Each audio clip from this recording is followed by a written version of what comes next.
revoici ensemble donc pour passer cette deuxième demi-journée du sommet du bien commun.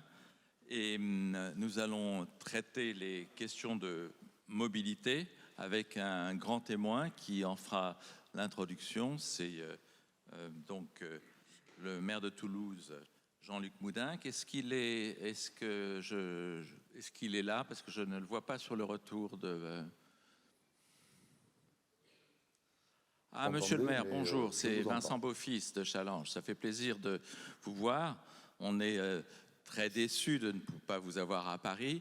Vous savez, on aime bien votre présence, on aime bien Toulouse aussi. En tout cas, on a le bonheur de passer quelques temps ensemble et d'ouvrir avec vous cette séquence sur les mobilités. Pourquoi est-ce qu'on parle toujours des mobilités? Eh bien, vous le savez, vous l'avez vu pour ceux qui ont regardé l'atelier en fin de matinée, c'est tout simplement parce que le transport est le secteur le plus émetteur de CO2, 32%, et c'est quelque chose qui nous préoccupe tous et qui préoccupe particulièrement les élus locaux.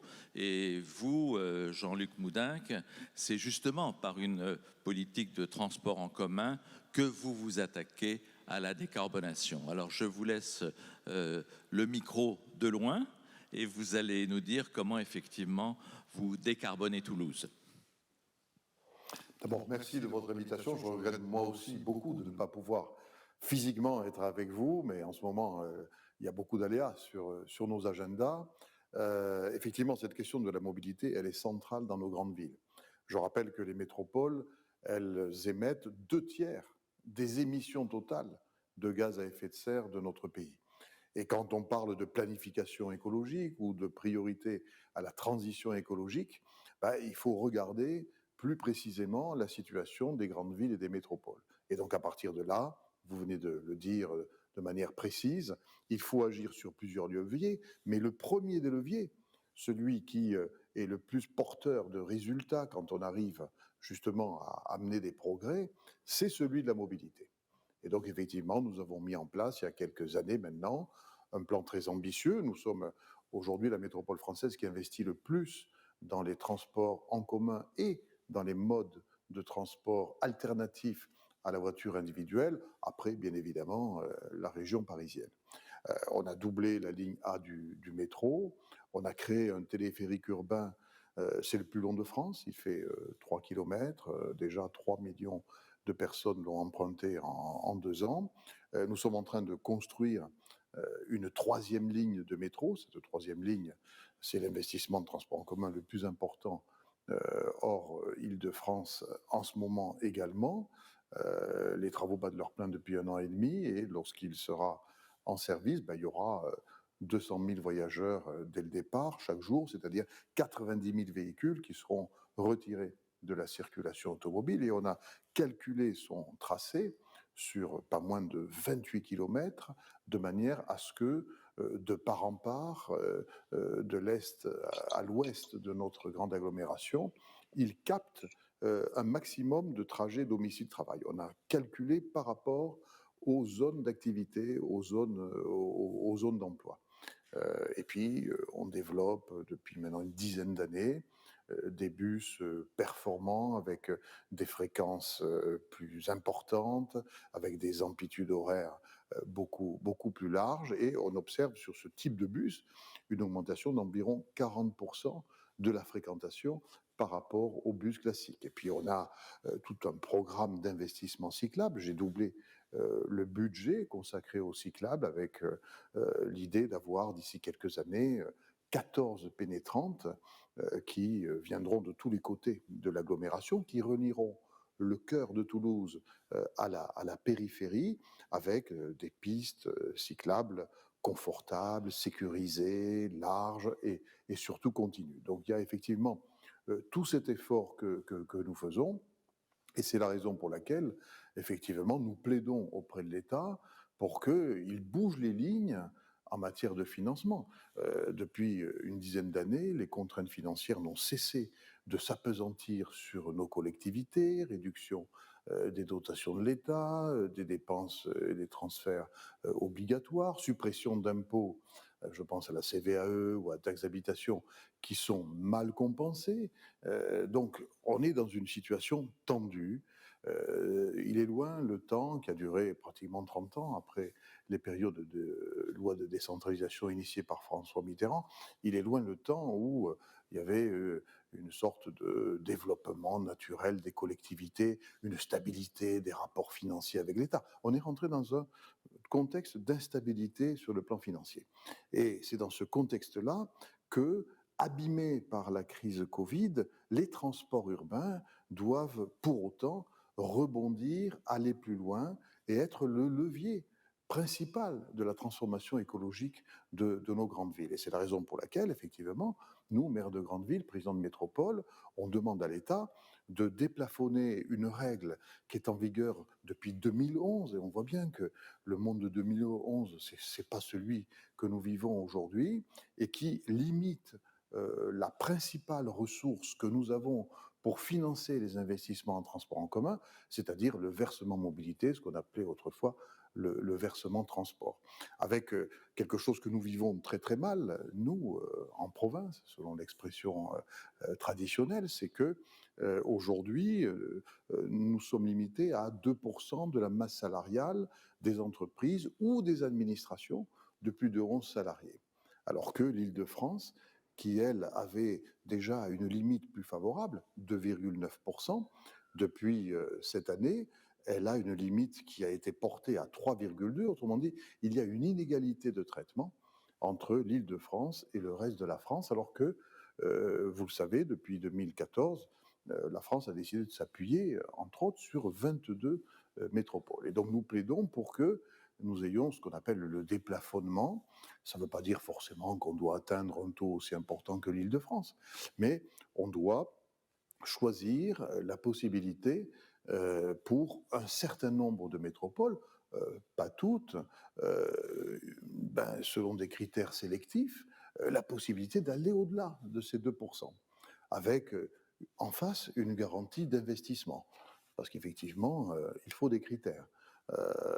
D'abord, déjà, avoir une offre, un niveau d'offre satisfaisant, avoir des projets ambitieux qui vont porter cette offre au-delà de ce qu'elle est aujourd'hui, avoir une zone à faible émission, parce que ça aussi, c'est quelque chose qui nous est tombé dessus, avec la possibilité de se déplacer qui est plus compliquée pour les gens.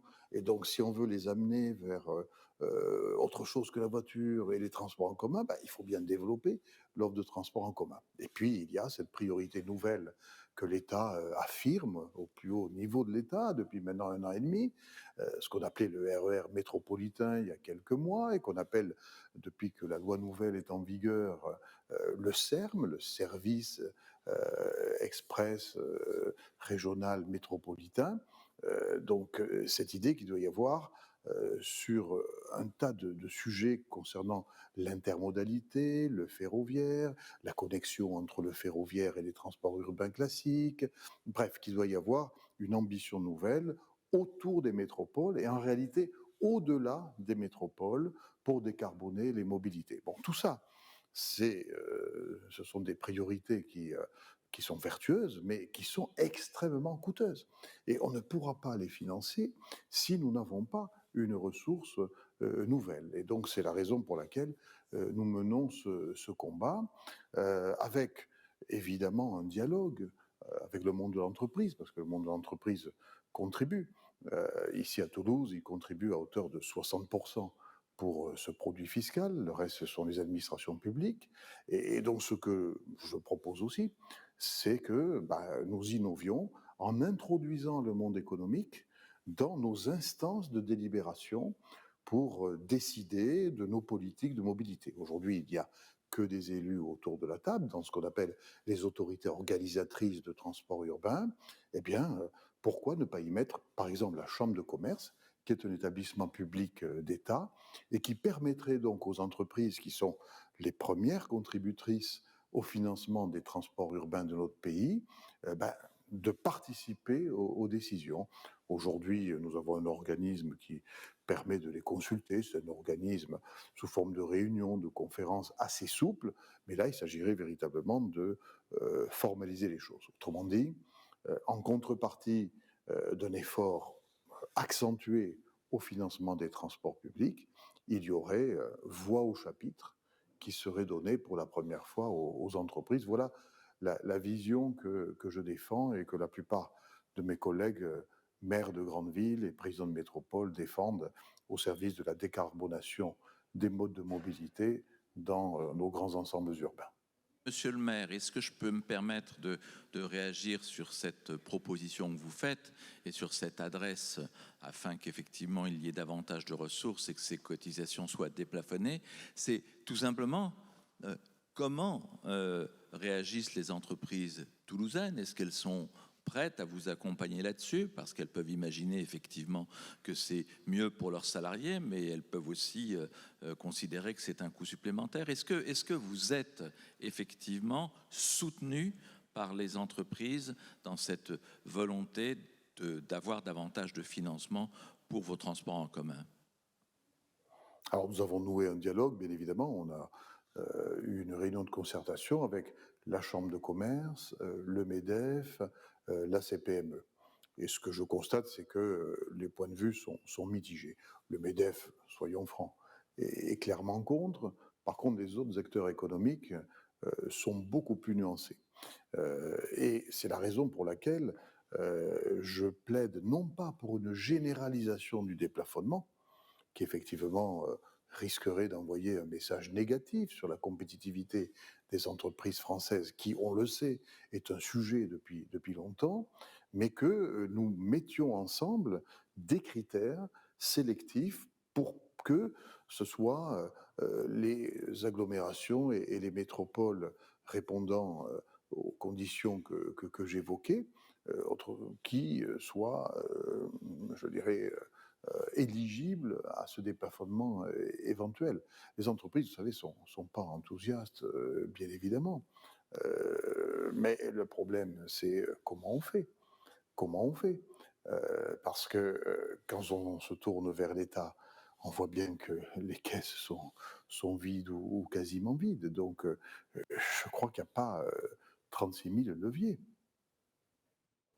Terminer ce moment avec vous par rapport à toute cette démonstration que vous nous avez faite au début des moyens que vous avez développés à Toulouse sur les transports en commun.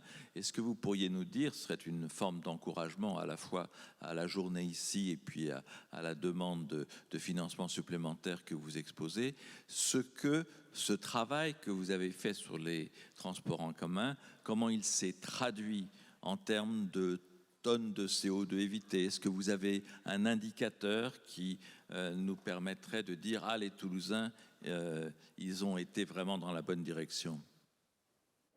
Alors oui, il y a des indicateurs, j'ai pas les chiffres en tête. Il y a aussi un autre indicateur, c'est le nombre de personnes qui prennent les transports en commun. Parce que quand on développe un réseau, c'est pour véritablement provoquer une bascule, ce qu'on appelle l'induction.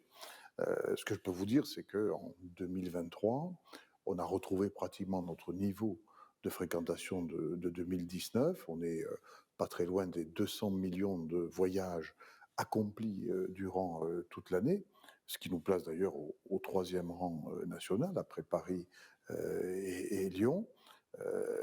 Si je ne peux pas vous dire comme ça, parce que je n'ai pas de mémoire, le nombre d'émissions de CO2 évitées, ce que je sais, c'est que si nous n'avions pas développé les transports en commun, si nous n'avions pas permis à cette offre de se solidifier et de grandir, alors forcément, les émissions polluantes auraient été bien plus importantes. C'est toujours effectivement la même histoire, c'est qu'on sait ce qu'est le prix de la décarbonation, on le trouve parfois très élevé, mais il est de toute façon moins élevé que celui de ne rien faire. Donc, monsieur le maire, je vous remercie d'avoir ouvert cette session. Je vous souhaite une belle après-midi à Toulouse. Et puis, je vais maintenant ouvrir avec nos invités à Paris cette deuxième partie de la session sur la mobilité. Merci, monsieur Moudinque. À l'année prochaine, Merci à Paris ou à Toulouse.